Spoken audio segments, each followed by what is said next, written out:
Salut à tous, à 36 heures de la prochaine draft NBA, je vous propose de vous livrer mon regard sur une rumeur qu'on a beaucoup vu enfler ces derniers temps, la possible arrivée de Paul George aux Cavs ou de Jimmy Butler à Cleveland, en échange, pourquoi pas, de Kevin Love. Les Cavs, après la défaite en finale, ont en effet besoin de se renforcer. Il y avait pas mal de lacunes, notamment des lacunes défensives. Et en essayant effectivement d'attirer un Paul George ou un Jimmy Butler, ce qu'on appelle des two-way players, des joueurs qui peuvent à la fois bien attaquer et bien défendre, l'équipe des Cavs espère comme ça franchir un palier pour être plus compétitive en 2018. Il y a juste un petit détail qu'on a oublié d'évoquer en parlant de ces rumeurs, c'est que ni les Pacers ni les Bulls n'ont un intérêt à accueillir Kevin Love. Et c'est tout l'enjeu de cette vidéo que je voulais vous partager parce que je l'ai assez peu vu et c'est pourtant un des fondements d'un échange, c'est que les deux équipes essayent de repartir gagnant-gagnant. Et dans le cas d'un trade en direct entre les Pacers et les Cavs ou entre les Bulls et les Cavs, ni les Bulls ni les Pacers n'ont un intérêt à récupérer Kevin Love. C'est ce que je vous propose de détailler dans cette vidéo. Donc, on l'a dit, les Cavs à la recherche, non pas du Saint Graal, mais d'un joueur qui pourrait renforcer l'équipe. Est-ce que l'arrivée de Paul George ou de Jimmy Butler va suffisamment permettre à cette équipe de Cleveland de progresser en défense, de gommer les problématiques de repli défensif, de défense de la transition, les problématiques d'apport du banc, les problématiques de stopper défenseur à l'intérieur en sortie de banc? C'est pas l'objet de cette vidéo. Mais après tout, pourquoi pas, les Cavs veulent se renforcer et cherchent à se tourner vers des joueurs confirmés. Pourquoi pas? C'est pas l'objet de cette vidéo, analysons plutôt le factuel.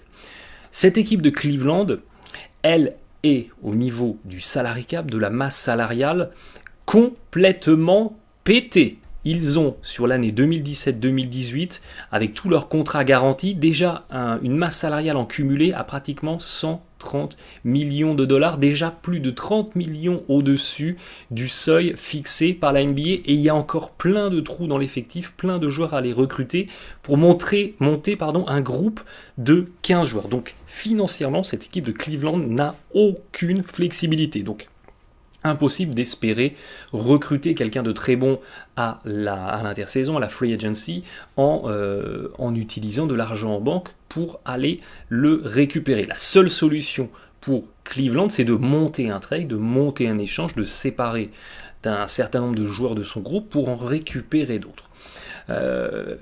Potentiellement, voilà les rumeurs qui ont circulé. Paul George serait envoyé aux Cavs contre Kevin Love. Financièrement, les deux ont plus ou moins le même salaire. Ça peut matcher. Structurellement, ça passe. C'est pas un problème structurel, c'est pas un problème légal. Le trade peut marcher. Idem pour Jimmy Butler des Bulls qui serait envoyé à Cleveland. Et voyez que si on regarde les PER, les rendements d'efficacité, la productivité sur le terrain, voyez que les deux joueurs ont le même niveau et que globalement, effectivement, Kevin Love est un très bon joueur, on lâche un très bon joueur pour en récupérer un autre très bon. Là n'est pas la question. Financièrement et au niveau des niveaux, c'est équilibré. Même si effectivement un Jimmy Butler et un Paul George dans leur club ont sans doute plus d'impact au-delà du rendement statistique pur que ne pourrait l'avoir un Kevin Love. Mais c'est pas la question. À la limite, là n'est pas la question. La vraie problématique pour cette équipe des Pacers et cette équipe des Bulls, c'est qu'ils sont dans la pire situation possible pour une franchise NBA. Ils sont en milieu de tableau. Et il n'y a rien de pire en NBA que d'être au milieu. Parce que vous êtes bien entendu trop faible pour passer le premier tour. Donc vous êtes condamné à systématiquement échouer au premier tour en playoff. Mais vous êtes trop fort pour avoir des bons tours de draft à la draft suivante. Donc vous êtes condamné à avoir des 17, 18e choix. Et sauf coup de théâtre, sauf pioche miraculeuse, les joueurs que vous allez récupérer vont être des joueurs moyens. Il y a des exceptions, bien entendu, mais la norme, c'est d'avoir un joueur moyen et de voir tous les superstars rookies vous passer sous le nez. Et ces deux équipes elles ont une autre problématique, c'est qu'elles n'ont pas de flexibilité salariale. Tout ce qu'elles pouvaient dépenser pour payer des joueurs, elles l'ont déjà dépensé. Elles ne sont pas dans une situation comme pouvaient l'être les Celtics la saison passée, où ils étaient moyens, mais ils avaient de l'argent en banque pour recruter un bon agent libre, et ils avaient accueilli Al Horford, et l'équipe, avec l'arrivée de Al Horford, avait franchi un palier. Là, ni les Pacers ni les Bulls ne peuvent compter là-dessus. Donc ils sont vraiment dans une impasse totale. Et quelle est la solution pour sortir de cette impasse quand vous n'avez pas de tour de draft et quand vous n'avez pas d'argent en banque pour recruter? Eh bien, il n'y a que deux solutions possibles. Il y a soit vous montez des trades, vous allez vous séparer de 2-3 joueurs moyens pour espérer en attirer un bon. Encore faut-il trouver une équipe qui veut accueillir les 3 joueurs moyens. Ou alors, eh bien, vous lâchez un joueur de votre équipe qui est bon contre un tour de draft qui va être assez haut classé. Et c'est par exemple ce que les Celtics avaient fait. Souvenez-vous, je vous en avais parlé dans la vidéo sur Danny Ainge. On lâche Garnett, on lâche Paul Pierce, on récupère en contrepartie des tours de draft. Dans la foulée, on libère aussi de la masse salariale, on dégraisse, et on se retrouve avec 2 cartes en main. D'un côté, des tours de draft qui seront potentiellement des très bons jeunes joueurs, et de l'autre, eh bien, une bonne grosse liasse de billets que vous avez dans votre coffre, que vous allez pouvoir redépenser pour recruter de bons agents libres dans les années à venir. Sauf que, si les Pacers acceptent eh bien, de récupérer Kevin Love contre Paul George, eh bien, ils ne récupèrent pas de jeunes joueurs, ils ne récupèrent pas de tour de draft, ils ne font pas d'économie en masse salariale, et surtout, eh bien, ils lâchent un bon joueur pour en récupérer un autre bon, donc c'est un gagné pour un perdu, et la situation d'Indiana, elle n'évolue pas. La situation stagne et vous avez perdu un franchise player relativement charismatique, donc déjà les fans tirent la tronche, et vous récupérez en contrepartie un joueur que vous payez plus cher qui ne va pas vous permettre d'aller gagner des victoires et qui ne va pas vous permettre de sortir de l'impasse dans laquelle vous êtes engouffré, d'autant plus que Kevin Love, il a encore 2 années garanties et une option joueur en 2019-2020, donc il a encore un contrat qui court sur de longues années, donc c'est vraiment un joueur qui vient, entre guillemets, verrouiller vos possibilités, qui vient, non pas en levier, mais plutôt en boulet, bloquer votre équipe. Et c'est idem pour les Bulls.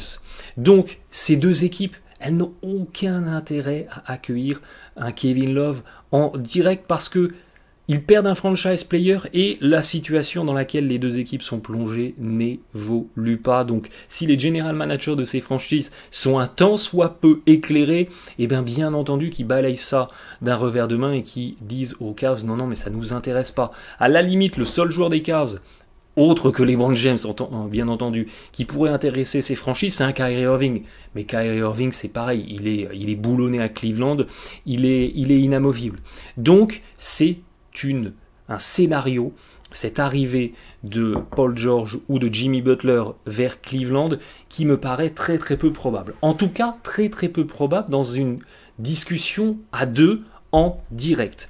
La seule solution pour que ce deal voie le jour, c'est d'impliquer une 3e équipe qui est une 3e colonne, une tierce personne, une tierce franchise qui vient dans un deal à 3 récupérer Kevin Love. Typiquement, ça va être une franchise relativement faible, qui a des bons tours de draft, qui a de l'argent en banque pour absorber le gros contrat de Love.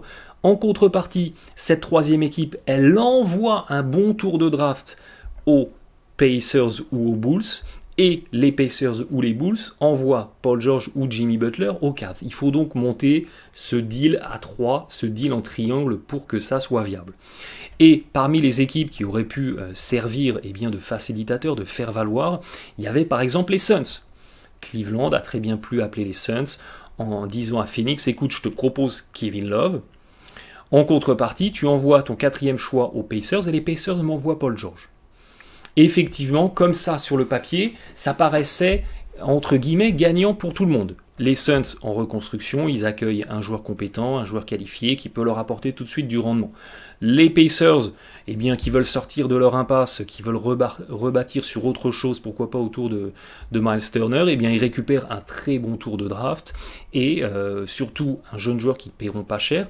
Et ils font d'une pierre deux coups. D'un côté, ils récupèrent un jeune joueur prometteur, un talent, et de l'autre, ils font des économies de masse salariale qu'ils pourront redépenser ailleurs. Et puis les Cavs, eh bien, ils récupèrent le joueur tant convoité pour espérer gommer les lacunes de la saison passée et se renforcer. Sauf que la draft étant d'une telle qualité, en tout cas d'une telle qualité annoncée en 2017, que ces équipes faire valoir, eh bien elles ont bien entendu refusé cette opération parce qu'ils savent très très bien qu'avec un 4e ou un 5e choix, eh bien on a potentiellement un super joueur et que passer à côté de ce super joueur pour prendre Kevin Love, qui est correct, mais qui potentiellement va avoir un gros contrat, qui verrouille l'équipe, et puis son rendement peut commencer à décliner, alors qu'en face, vous auriez pu sélectionner un joueur qui peut devenir un All-Star, qui peut devenir un All-NBA.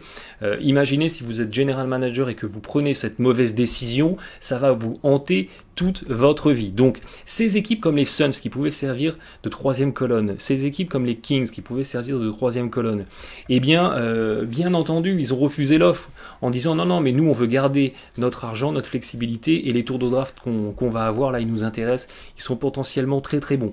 Donc, la probabilité de voir un deal à 3 se monter qui permettrait aux Cavs de récupérer Butler ou George ou autre, eh bien, la probabilité de monter ce deal à 3 paraît très très très faible, d'autant que les Cavs, ils n'ont pas de tour de draft en 2016, donc ils n'ont pas eh bien, une petite valeur ajoutée à comme ça jeter en plus dans la balance, donc tout ça me paraît verrouillé et il fallait que je vous fasse ce petit topo, ce petit débrief, parce que je l'ai assez peu vu là dans les rumeurs qui circulaient, et ça me paraissait pour moi la base.